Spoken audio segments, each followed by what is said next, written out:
Ladies and gentlemen, I would like to thank all of you for being alongside with me on this channel. You probably wonder why I say something like that. It is because without you and without the rest of you guys, there basically is a little less content, a lot less content. And that's why I want to thank you guys for posting replays towards me so that I can try to look into the mistakes and the brilliancies that you guys make sometimes. Today, we got brilliant games by Danny. And let's get started, because I do not want to make this video too long. I hope you enjoy. Let's get started. All right. We move in here, and I'm not ready yet, Danny, but all right. We start from top to bottom. First game is in Drop Dead Gorge. And he's playing DPS. All of these games are, by the way, DPS. He didn't play any other class in this game. Railgun, missile, grenade, explosive cannon, and blast cannon.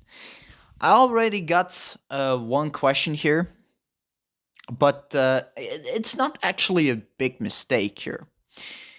The reason why I don't like a setup like this here, it's not because it's not a good setup, it's because you can't use the full potential of cannons. What do I mean by that?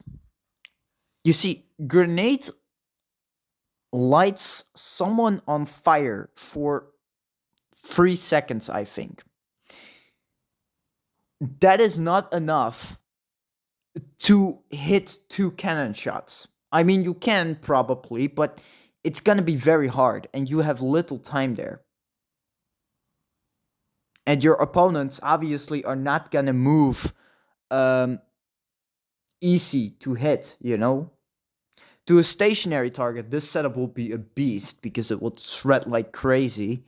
But right here, no. However, he is a level 21 player, so I will let this slide for now. That's what I want to say here. And that's why I see this as still a good setup here. Right? That's the logic here. So it's not completely completely bad. He is doing a good job here, you know. He's playing passive, he's getting healed by the Reaper. Nice. Also, he's sticking close to the Reaper, so he is playing adaptive by the setup that the Reaper is playing with, and I like that. I kind of like the setup from the Reaper as well, because he's using like... I know that this is not the best setup, okay? But, I mean, it's kind of creative here. I mean, look at this. He's, you know, hiding around the corner here, this guy, and attacking people with carronades. In general, I would say do not use duct tape when you don't need it, because now you're kind of stuck. Because like you should use duct tape when you are being hit, and not just spam it, because it reduces your firepower. But it's all right. I mean, like these are like what? You cannot blame these people necessarily. I like the way that people are playing this. Here he spammed negative together, but Provider can actually rush in, you know, and be completely fine. Then he is playing on range and doing a decent job at hitting people in the face with those cannons. I like the fact that this is going. Nice missile launch back there. And yeah. Another problem with a setup like this is that it's cannon spam. And I don't necessarily say that all cannon spam loadouts are bad. This one is alright. But it has a lack of range. That is what I want to mention here. He's doing a good job here. Weapon efficiency, of course, that stuff. He already knows all of this. Got learned a lot here.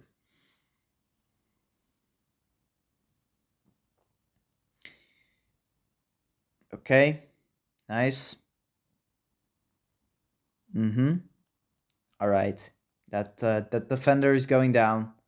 There's no questions asked. Nowhere to run. Nowhere to go. Good job.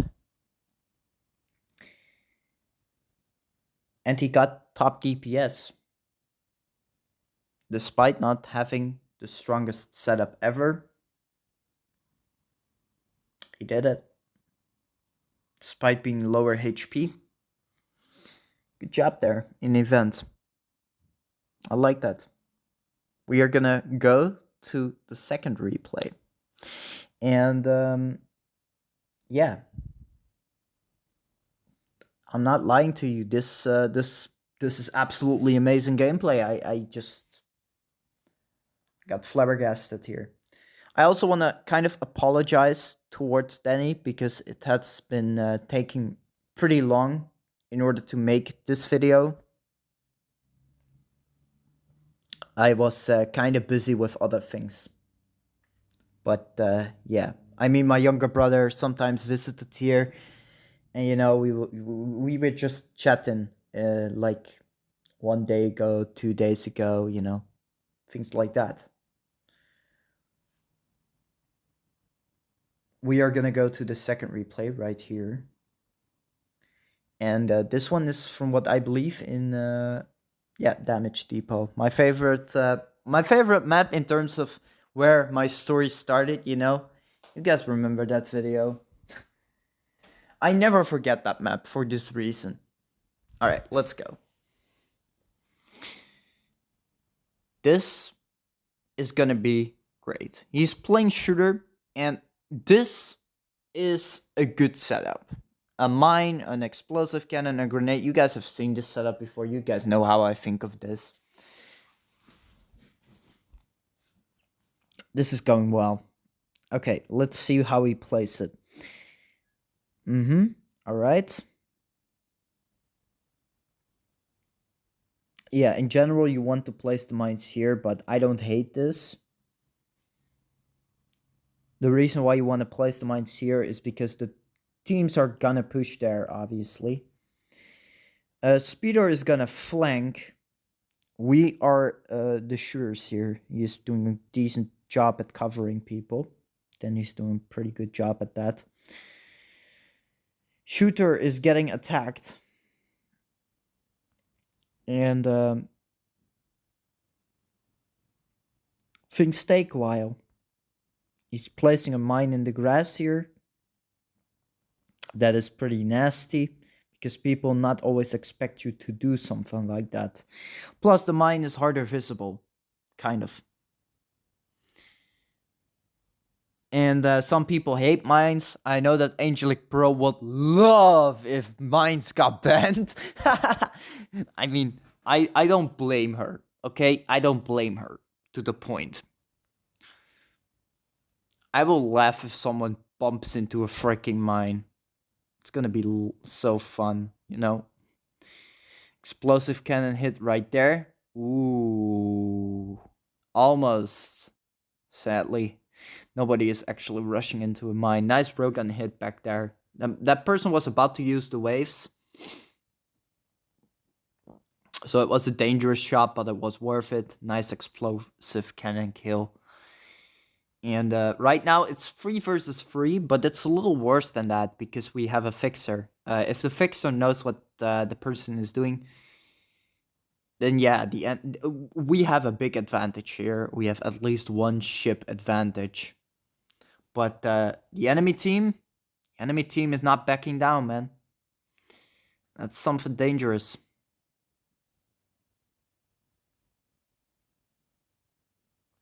And Detective Blue Knight is here too, which was my apprentice, by the way. And what do I mean by apprentice? I teached her a few things in this game, helped her a little bit up, and now she's actually a pretty good player. So we all start somewhere.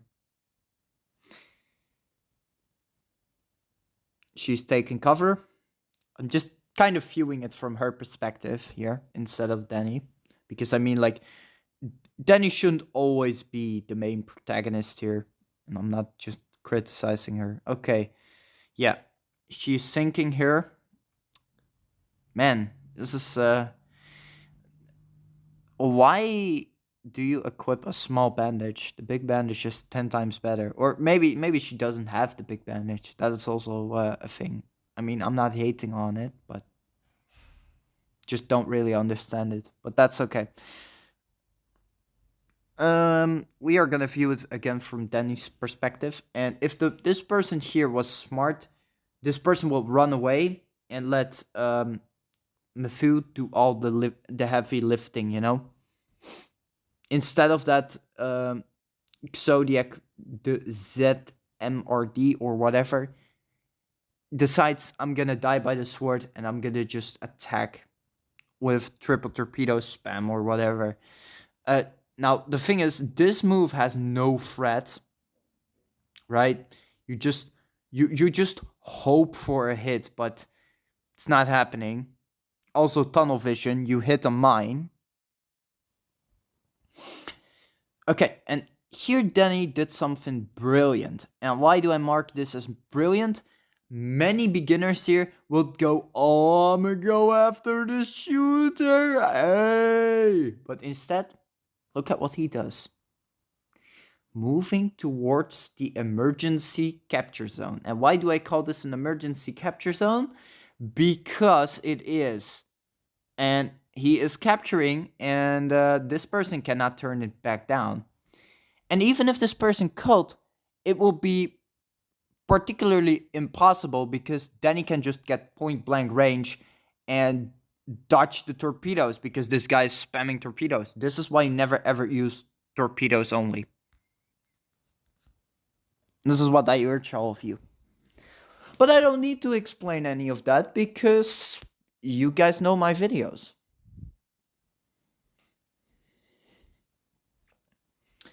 So yeah, this is the way to process in a battle.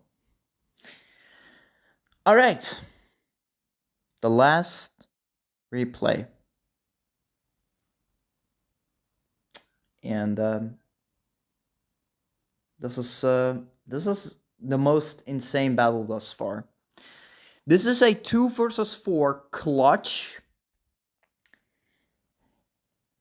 and later on it turned into a 2 versus 1, and Danny, he won the 2 versus 1 with Interceptor. And I know that this is his best setup that he can play. I'm sorry if I showed my battery and stuff like that. Look, this is a very good setup. Nothing wrong with it. Okay, we have seen this setup from him before. We know that he plays very well with it. Yeah, this is kind of the meta strat for Interceptor. And yeah, it gets played by many people. He's playing aggressive here. I don't hate that. This is a great setup. Great attack here. Nice missile launch back there, attacking Happy Finch. And yeah, this is why Interceptor is so brutal. Interceptor is so brutal because it can infiltrate and get out of combat very quickly. And you're gonna be in big trouble if the ship catches you off guard. Here, for instance, this is a great example. I would say use your railgun here, but he already did that.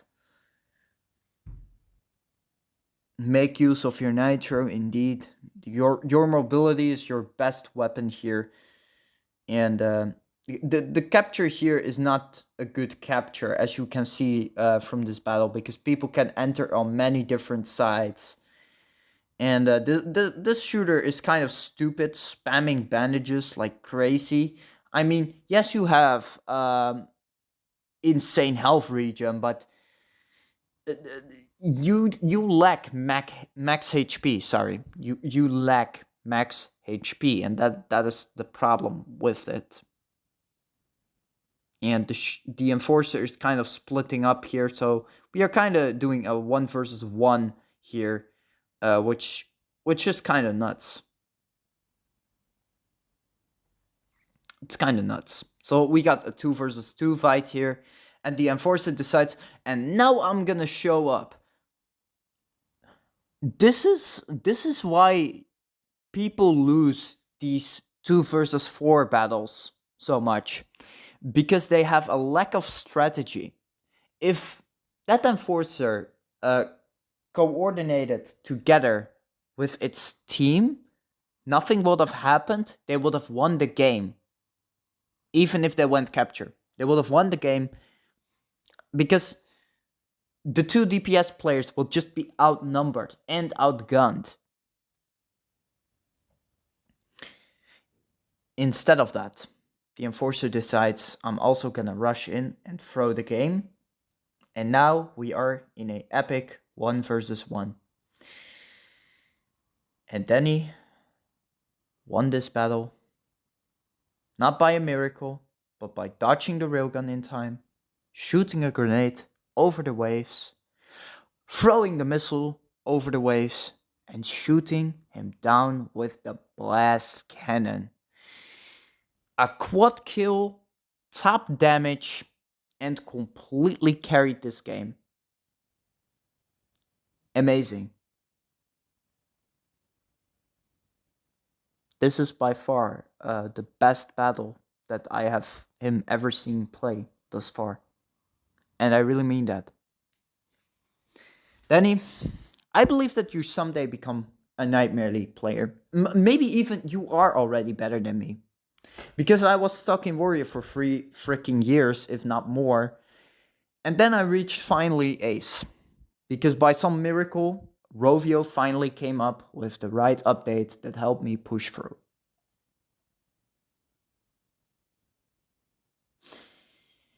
I knew I had the potential all along. I knew that. It was just a matter of time before I finally striked and got the right things. Either way, it doesn't really matter. Right now, I'm gonna end the video here, and I'm sorry if I blurred one part out of this. That was because someone was DMing me, but I'd rather have someone messaging me, one of my friends, for instance, or something like that, when I'm recording, rather than someone busting into my door when I'm recording a video. Because oftentimes I don't feel like cutting it out, so I gotta remake the video all over again, which is kind of annoying. But it's okay. It's okay. It's part of the it's part of the things. Right now, I'm gonna rest a little bit, and I'm gonna prepare ahead for the next video that I may upload today or may not upload today. And that will be the latest updates about this game. And it's much worse than that, because it's about New World. And yeah, you will see. Okay, so goodbye, have a nice day, ciao.